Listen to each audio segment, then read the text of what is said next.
All right, I'm Blaze, and welcome to episode 3 of Claude Code from Zero. So, last video we talked about what context was, and I kind of walked you through kind of manually managing it with slash commands. That works for simple workflows, but as you start to get into more complex ones, you're going to want a more kind of elegant way to manage the way context is kind of passed through different Claude instances and stuff like that.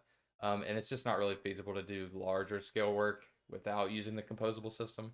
And so that's what we're going to start talking about today is Claude's composable system, the different types, and how it's roughly structured within the system. Today we're going to focus on preloading context. So this is going to be composables that get loaded upon launch. In future videos, we're going to talk about lazy loaded context as well. So like things we can use on demand to optimize context. But before we get into that, let's just go over the basic structure of how composables are organized. So I kind of made this little diagram here.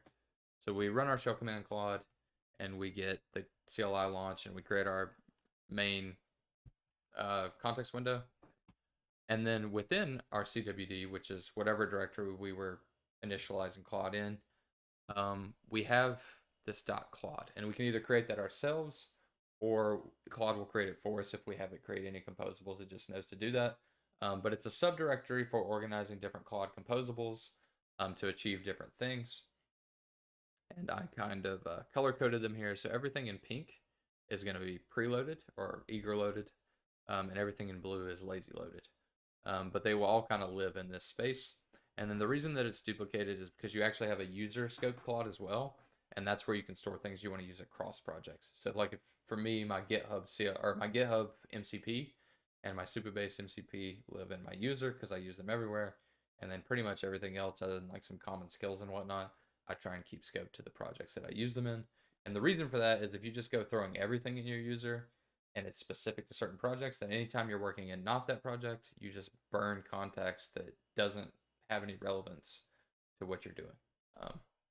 So yeah, you should be really conservative about what goes in the user scope and try and scope things that are strictly relevant to projects to the project. But with that being said, let's kind of move away from the general structure and let's talk about the first composable on our list. This is arguably the most important one. If you don't use any of the other ones, this one you have to use. And you can honestly get pretty far only using this one before you have to start learning and using the other ones for more complex stuff. And that's going to be your CLAUDE.md. So what is the CLAUDE.md?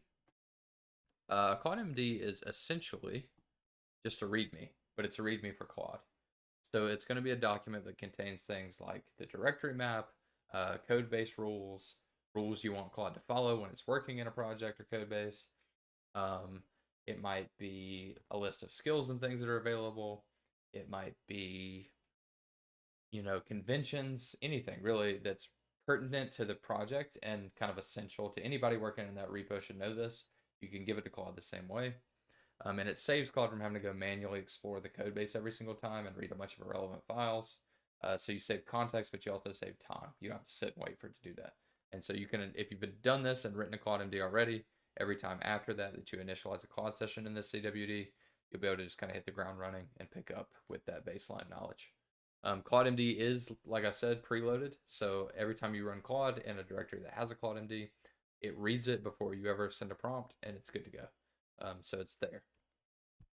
So let's see what that looks like. I kind of made one ahead of time for my portfolio site here. This is a pretty simple project, but I think it gets the point across.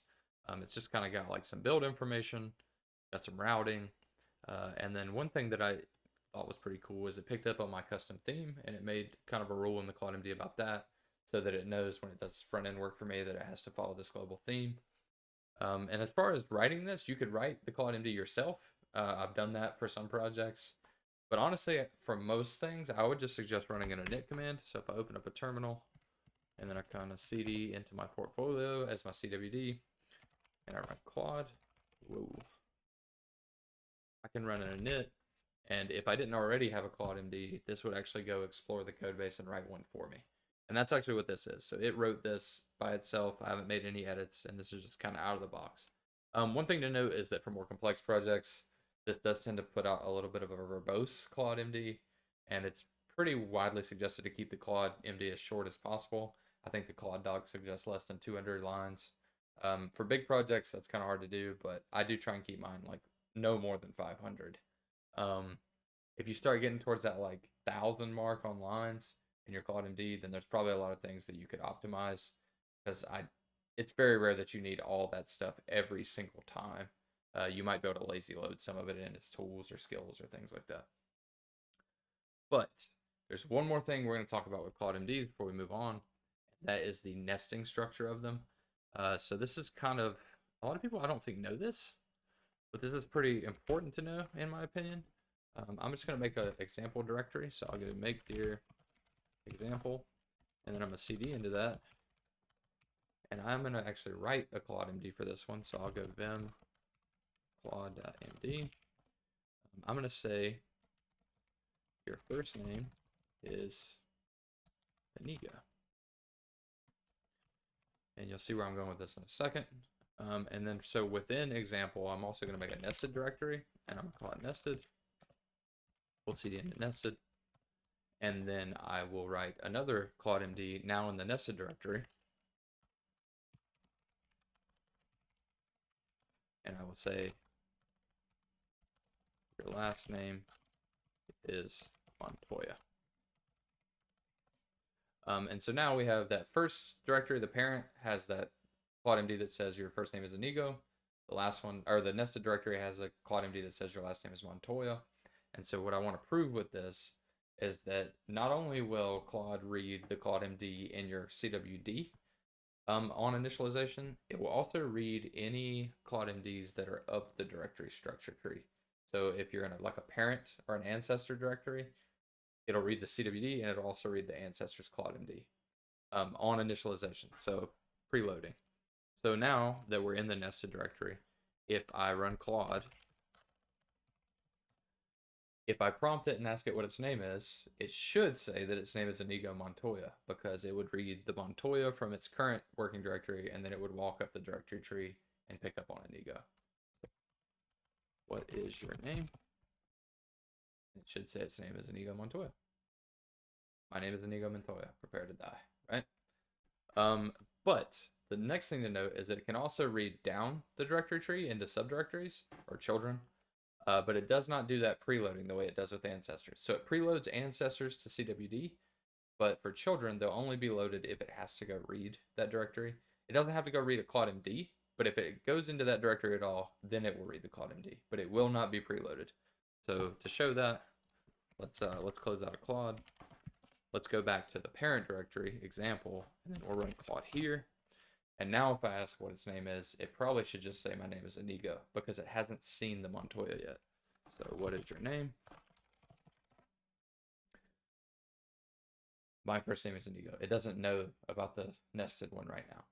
But if I tell it to go explore and tell me again, then it should come back and say its name is Inigo Montoya.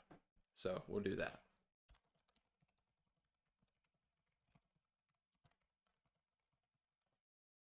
Well, a little typo, but it'll be okay. You'll get the point. So it's going to go look in nested. It'll pick up there's a CLAUDE.md there and read it. And so now it should have my name is Inigo Montoya.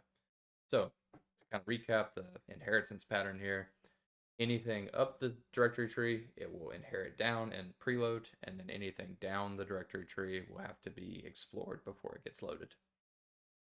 So this pattern is good to know, because if you're working in a code base, sometimes it makes sense to nest CLAUDE.mds the same way you might nest readmes in a complex code base. And then you don't have to worry about like having a ton of CLAUDE.mds and like blowing up your context, because you only read them when you get there. The one thing to note though is when you're nesting like this, you should be really careful about redundancy, because Claude has to kind of infer every time that there's conflicting rules, and it will lead to kind of weird behaviors because it will kind of arbitrarily choose between one or the other. You really want there to be as little redundancy as possible if you're nesting like that, and the nested one should just strictly extend the parent CLAUDE.md. And then the final note I'll say about this, I don't want to get too in the weeds, is there is a way, and I'm not even going to cover it, but like it's in the doc. There's a way to disable this as far as walking up the subtree like I was talking about. If for some reason you're in like a big mono repo or something and you didn't want to inherit all those CLAUDE.mds, you can turn it off with a setting. But yeah, that's in the doc. And I don't want to get too in the weeds, like I said, so we'll kind of move forward. The next thing we'll talk about, that's just really similar to CLAUDE.md, is rules. So all rules are are kind of modularized pieces of CLAUDE.md. So rather than have everything live in like a big CLAUDE.md, especially for a more complex project, you can actually break it separate things out into specific rules, and you can actually scope those the way you might scope like a linter or something like that. The same thing, you can scope these rules to the types of files or the directories you want them to apply to. So let's kind of see an example of that.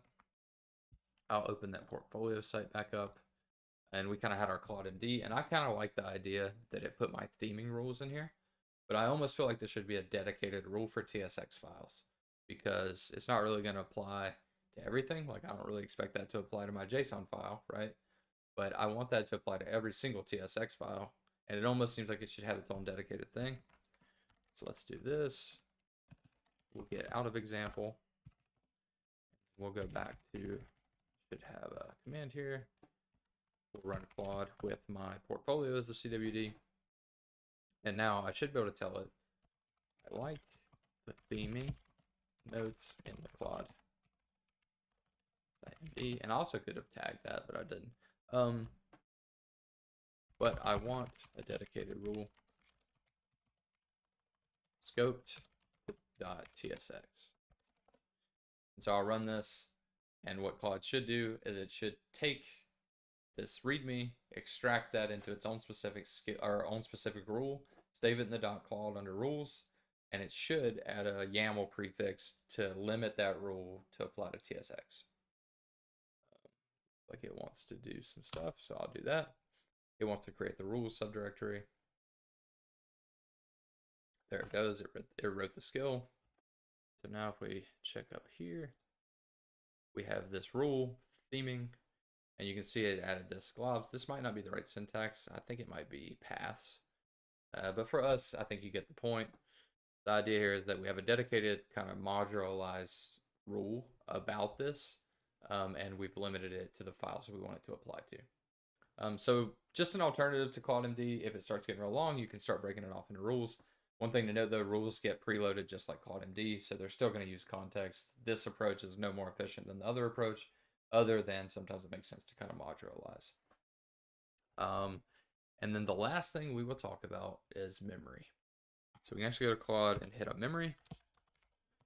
So whereas CLAUDE.md, even if we use Claude to kind of assist us, CLAUDE.md and rules are kind of actively manage things that we construct for Claude. Claude can actually manage its own notes and things about a project through auto memory. So if you enable project memory, what Claude will do is as you work in a code base, it'll save notes about the projects, like things it notices, common issues it runs into, solutions it came up with whatsoever. They all get saved into a memory file for the given project, and Claude can continuously kind of improve by reading that and adding to it. And over time, as you work more and more in a project with Claude, it'll get better and better because it'll have notes for itself and it'll kind of improve. I'm not really going to show an example of that. I think that kind of explains itself, but it's in the docs. And if you turn this on, it does help. I tend to use it a lot because Claude will kind of incrementally learn more and more about the project as you work, even if you're not making a ton of edits to like your CLAUDE.md or your rules. With that being said, those are the big preloads as far as loading context in, so that as soon as you hit a launch, you're ready to hit the ground running. Next video, we're going to talk about some lazy loaded stuff and loading on demand to optimize context usage in the form of like skills. But for now, I think this is a good stopping point. Thank you, and I'll see you in episode 4.